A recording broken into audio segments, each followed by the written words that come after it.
박수종의 뉴스 정면 승부. 안녕하십니까, 박수종입니다. 12월 8일 금요일 뉴스 정면 승부 시작하겠습니다. 미국이 평창올림픽에 참여할지 말지 불분명한 그런 모양새죠. 오겠죠. 말은 그렇게 해도. 러시아는 국기 달고 참여하지 못하는 상황이고요. 중국은 역시 오겠죠. 근데 혹시 오는 조건을 달면 어떡하죠? 미국이 올지 말지를 이렇게 하는 이유는 또 어떤 이유에서일까요? 북한이 반드시 참여하기를 바라는 게 우리 정부의 입장인 것 같고요. 올림픽위원회도 그러길 바라는 것 같습니다. 2월달 평창올림픽, 평시들의 집회, 평화올림픽 될까요? 이것도 까제릴 것 같네요. 그동안 한미 군사훈련은 중단해야 되겠죠? 미국이 예루살렘을 이스라엘 수도로 인정한 건 우리 북핵 문제와는 별도의 사건이라고 봐도 되겠습니다. 하지만 미국이 어떻게 하는지 보이지 않습니까? 20세기 미국이 지켜온 질서를 스스로 허무는 모습, 어떻게 21세기를 짜고 갈까요? 궁금해지는 시간입니다. 뉴스 정면 승부 시작하겠습니다.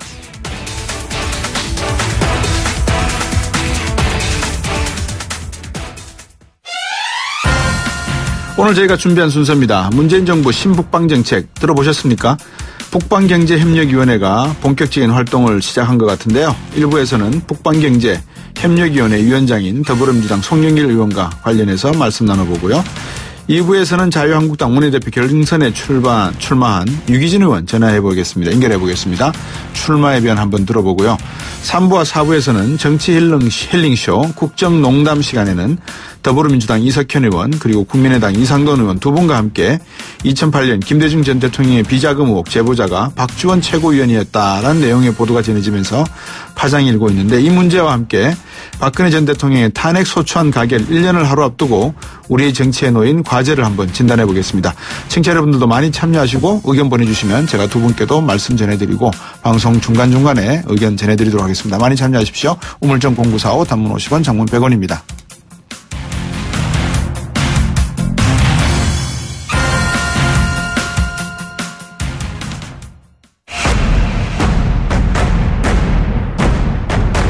박수종의 뉴스 정면 승부. 네, 대통령 직속 북방경제협력위원회. 여러분 이대로 다음이나 네이버에 치시면 아마 인터넷 사이트가 뜰 겁니다. 자세한 내용을 이 사이트를 통해서 여러분이 보실 수가 있습니다. 어제 대통령 직속기구로 방금 말씀드린 북방경제협력위원회가 출범했는데요.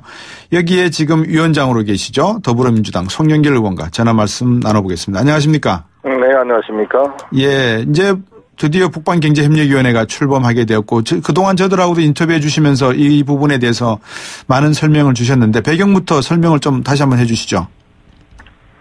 네, 한러 간의 여러 가지 경제협력 분야가 논의되어 왔습니다. 김대중 노무현 대통령은 물론이고 이명박 박근혜 대통령 때도 가스관 연결 문제나 유라시아 이니셔티브를 통해서 협력 논의가 진행되어 왔는데 이런 거창한 비전은 합의가 됐지만 실질적인 집행이나 실천이 상당히 미약했습니다. 네. 그래서 러시아 측에서 한국을 나토라 그랬습니다.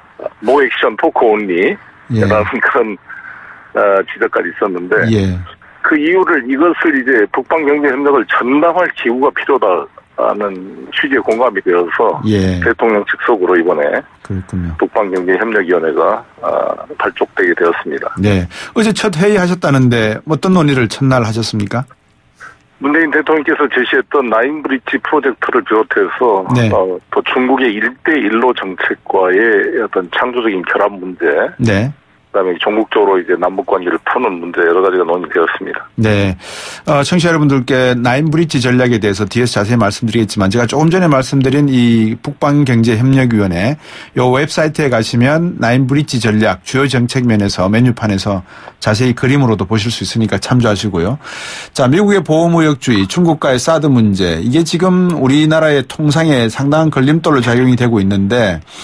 러시아하고 몽골 같은 국가와 협력을 하는 게 의미가 있어 보이거든요. 어떤 면에서 우리 경제에 도움이 될 거라고 보십니까? 그동안 우리 경제가 너무 중국과 미국의 양쪽에 의존하고 있는데 이것을 다변화할 필요가 있습니다. 그래서 문재인 대통령께서 신북방 정책과 함께 신남방 정책을 표방해서 여러 가지의 포트폴리오 균형을 이루고자 하는 것이고요. 특히 유라시아 연합과의 지금 FTA 워킹그룹을 합의를 해서 지금 추진 중에 있습니다. 그리고 지금 한러 간에는 사실 GDP 규모가 비슷하고 그렇지만 러시아는 우리 남한 영토의 170배가 되는 세계 최대의 영토와 무한한 자원을 가지고 있는 나라이고 예. 높은 수준의 과학 기술과 또 군사적인 또 기술을 가지고 있는 나라이기 때문에 앞으로의 네. 협력 가능성이 높다고 봅니다. 예. 그런데 지금까지는 교역 규모가 100억 달러 규모이고 예. 그것은 우리나라 전체 교역량의 1.5%에서 1% 사이이고요. 네. 아직은 미약한 수준입니다. 네. 그래서 오히려 앞으로 발전 가능성이 높다고 생각합니다. 예. 한나 간의 발전 방향에 대해서도 많은 고민을 하신 것 같은데, 먼저 그러면 제가 조금 전에 나인 브릿지 전략 말씀을 드렸는데, 네. 말씀 주신 대로 문재인 대통령께서도 동반경제포럼 기조연설에서 이 한번 언급을 하셨고, 구체적으로 어떤 전략인지 좀 설명 좀 부탁드립니다. 현재 논의됐던 11회 철도와 연결하는 철도 사업 문제와, 예. 그다음에 LNG 가스 도입과 가스 파이프라인 문제, 네. 그다음에 전기, 동부가 슈퍼그리드를 연결하는 전력교통 연결 문제가 있고요. 예. 조선산업과 북극 항로 개척, 예. 그리고 농업과 수산업 분야, 일자리 분야, 이렇게 네. 한 9가지 분야를 저희가 설정해서 네. 협력 사업을 추진하려고 합니다. 여기 9가지 사업 중에서 뭐 1번부터 9번까지 순위를 먼저 시급한 걸로 한번 매겨보라 이러면 매길 수 있는 내용이 있습니까? 아니면 전반적으로 아까 말씀하신 미시적인 정책을 각기 이제 만들어 가시겠다는 생각이신 겁니까? 가장 지금 실천 가능한 분야가 동부가 슈퍼그리드라고 봅니다. 예. 북한 측이 이제 결합이 안 되다 보니까 예. 지난번 이명박 대통령 때 가스관 연결 사업도 이제 추진이 안 된 거 아니겠습니까? 네. 낮은 합선 프로젝트도 박근혜 정부에서 그 핵실험을 이유로 그걸 중단시켜 버렸죠. 네. 그래서 이걸 해결하는 길은 일단은 한국과 러시아 간, 한국과 중앙아시아, 몽골 간의 협력을 강화시키고, 네. 나중에 북핵 문제가 대화 국면으로 접어들면 또 북을 참여시키는 방안으로 한다. 네. 당분간을 분리해서 추진하되 나중에 결합한다. 이런 방식으로 하려고 합니다. 예. 그래서 동북아 슈퍼그리드가 몽골, 중국, 한국, 일본 이렇게 네 나라가 북한과 관계없이 가능한 분야니까 예. 나중에 북이 참여하면 또 연결할 수가 있고요. 예. 그 슈퍼그리드 추진 문제하고 이 철도 사업은 저희들이 3단계로 나눠보려고 합니다. 예. 1단계는 일단 부산에서 출발한 그 컨테이너 물량이 예. 말레카 해협을 통해서 쭉 인도양 지중해를 거쳐 유럽으로 가는 것이 아니라 네. 바로 극동 지역의 보스토친이나 블라디보스톡 항에 이것을 하역을 시키면 네. 그 컨테이너가 바로 사이베리아 철도를 타고 모스크바, 상페터스부르크, 그다음에 유럽으로 연결되는 물류를 좀 늘려보려고 합니다. 현재 네. 현대자동차가 일부를 지금 운반하고 있고 삼성전자도 지금 유럽으로 가는 물량을 이쪽으로 배정할 계획을 가지고 있습니다. 네. 그래서 그 다음에 남북관계가 풀리면 나진핫산까지 연결시켜서 예. 부산항에서 출발하는 컨테이너가 나진항에다가 하역을 하면 바로 11회 철도를 타는 방안이 2단계고 예. 전국적으로는 이제 부산에서부터 바로 동해선을 통해서 11회 철도로 연결되는 게 이제 소위 말하는 TKR과 TSR이 연결되는 이제 마지막 단계라고 생각합니다. 예. 일단은 1단계는 이제 북핵 문제가 해결 안 돼도 일단 추진할 수 있는 분야니까 그걸 집중해볼 생각이고요. 예. 그다음에 농업이나 이제 어업 분야는 네. 지금 현대중공업이 하던 이 농장을 롯데가 지금 인수를 하고 블라디보스토크 호텔도 롯데가 인수해서 지금 예. 사업을 정상화시키려고 하고 있습니다. 예. 그래서 농업식품 산업과 수산물이 아주 풍부하기 때문에 수산물을 가공 산업 분야를 지금 적극 뒷받침하고 있습니다. 네. 말씀 중에 저 듣고 보니까 지금 철도 문제를 한번 언급해 주셨는데 네. 이 부분은 중국이 뭐 1대 사업, 1대1로 중에서 1대를 통해서 고속철을 깔겠다고 하지만 그것보다는 지금 당장 블라디보스톡에서 하역을 해서 여러 가지 화물을 갖다가 시베리아 철도로 유럽까지 연결하는 것은 상당히 현실적이고 가능한 이야기네요, 보니까. 이미 하고 있습니다. 우리나라 기업들이 하고 있는데 예. 좀 더 이제 물량을 좀 늘리고 그러니까요. 그러려면 지금 이제 여러 가지 그 운송이 지연된 이유가 화차가 부족하고 예. 통관 절차에 있어서의 행정적인 그 장벽 그리고 네. 모든 통관 서류를 영어로 하지 않고 러시아어로만 하는 것에 대한 문제점. 네. 이런 것들을 이제 러시아 정부가 긴밀히 협력해서 네. 바로바로 하려고 그러고 저희가 이번에 한러기업협의회 회장을 대한통운 박근태 사장으로 위촉을 했거든요. 네. 근데 이제 그 이유가 이 물류 분야를 대한통운 우리나라 최대 물류 회사이기 때문에 네. 러시아 측과 협력을 해서 조인트 벤처 물류 회사를 만든다면 네. 훨씬 신속한 이동이 좀 가능해지지 않을까 생각합니다. 그 손정희 일본 측 회장도 사실 몽골 고비 쪽에 태양력 발전에 대한 관심이 많고 또 방금 말씀하신 동북아 슈퍼그리드라고 하는 산업이 친자연 환경으로 전력 생산을 할 수 있다 그러면 그거를 중국으로 수출할 수도 있고 북한에 공급을 해서 새로운 발전을 산업 발전을 이룰 수 있는 여러 가지 경우가 있는데 여기도 그러면 방금 말씀 주셨던 법적인 내용 이런 것도 상당히 좀 깊게 들여다봐야 될 부분이 있겠습니다. 그죠? 일단 그 손정희 씨가 지난 그 후쿠시마 원전 사고 이후로 네. 이 자연에너지 재단을 만들어서 열심히 하고 있습니다. 네네. 그래서 2기가와트 규모로 피저빌리티 용역을 줬는데 그게 즉 타당성이 있다고 결론이 나와서 네. 상당히 좀 진전이 될 수 있을 것 같은데 일본 정부가 좀 소극적인 게 지금 과제입니다. 왜 소극적인 겁니까? 아무래도 아베 신조 정부는 약간 보수적이어서 예. 원전 재가동에 더 관심이 많다 보니까 예. 재생에너지 분야에 약간 좀 소극적인 면이 있고 네. 그래서 일단은 저희 생각에 한중 간에 이것을 좀 긴밀히 협력을 해가고 네네. 또 이어서 한일 간에 이렇게 협력하는 방안을 가지고 있는데 제가 10일 날 일본에 가서 그 아베 신조 총리를 만나서 이런 우리 입장을 좀 서한을 전달할 생각을 가지고 있습니다. 예.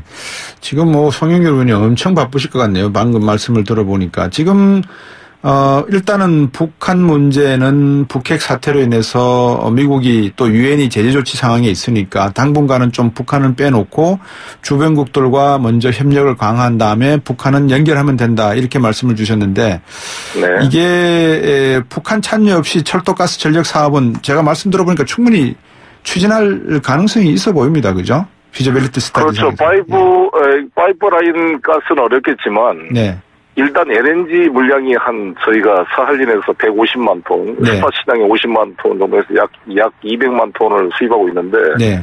우리나라가 1년에 총 수입하는 3,400만 톤의 약 6% 정도에 불과합니다. 네. 그러나 카타르나 이런 제가 오만, 인도네시아, 호주 같은 데서 지금 수입하고 있는데 사실 네. 거리는 가장 가까운 곳이 사할린이거든요. 그렇죠. 예. 그래서 좀 물량 배정을 조정하면서 예.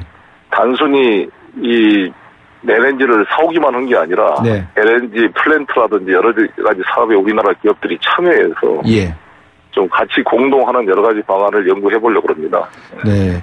그 미국 쪽도 이 LNG 수출 쪽에 관심이 많은 것 같은데 앞으로 미국 쪽에서도 그런 부분을 가져온다 그러면 우리나라가 이 가스의 사용 빈도수가 상당히 올라갈 가능성도 있겠네요. 보니까 천연가스 사용. 가스 수요는 아직 계속 크고 있고요. 예. 지금 우리가 미국 텍사스 쪽 옆에 뉴올리안주의 그 사빈테스라는 그 LNG 터미널에서 네. 수입을 해오고 있는데 네.